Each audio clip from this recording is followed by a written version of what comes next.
Grief. How do I cope? Will my life ever be the same again? I'm crying all the time. What am I going to do without them? Will I forget them? Will I ever stop feeling like this? These are emotions and questions that can come out after a loved one has passed away. And I am going to give you an insight into the possibilities to help you understand grief from my personal experience and research. When I was just 5 years old and my sister Molly was 8, she passed away after a short battle with an incurable brain tumour. At 5 years old, I'd only just learnt to read properly, and I had to deal with grief at such a young age. I thought my sister was going to wake up the next morning. I just didn't understand. However, my parents would always answer my questions age appropriately, so I could understand. One of the first theorists on grief, Freud, in 1917, said we should just cut off the dead before we even start to grieve. As far as I'm concerned, that's not true. It's impossible to just forget about them. It's about adjusting to life. A sudden death may take longer to adjust because it is difficult to grieve until you have come to terms with the shock. But when I lost my sister, I had to adjust because I knew my life would never go back to normal.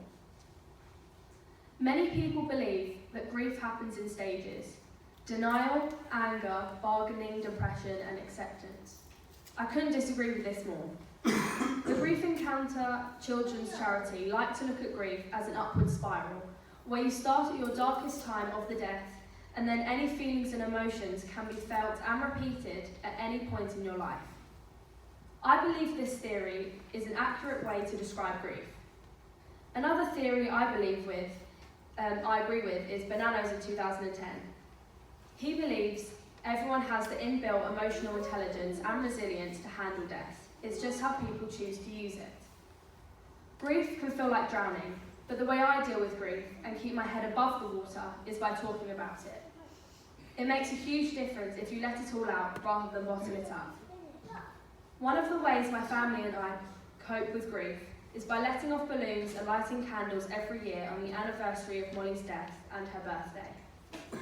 We have boxes full of memories and we also fundraise for our local charity, Haven House Children's Hospice, who helped us the week after she died, and they still do by giving me free counselling. So far as a family, we have raised £120,000. Haven House look after children with life-limiting illnesses and support the families in their time of bereavement. All ticket sales today are going to Haven House, and there are also buckets in the gathering hall, so any donation will be greatly appreciated. This all helps keep Molly's memory alive. This has all helped me through my grief, and are a few of my coping strategies. I urge you to take on board what I've said and help yourself and others to understand grief and how to face it head on, and hopefully be able to come out the other side. Grief. How do I cope? Will my life ever be the same again? I'm crying all the time. What am I going to do without them? Will I forget them? Will I ever stop feeling like this? I hope I've answered some of these questions. In my opinion, keeping my sister's memory alive is the #1 coping strategy to help me through my grief. Grieving never stops. However, you find different ways to deal with your everyday life. Everyone's grief is different, whether through circumstance or relationship to the loved one. But ultimately, don't be afraid of grief. Thank you for listening.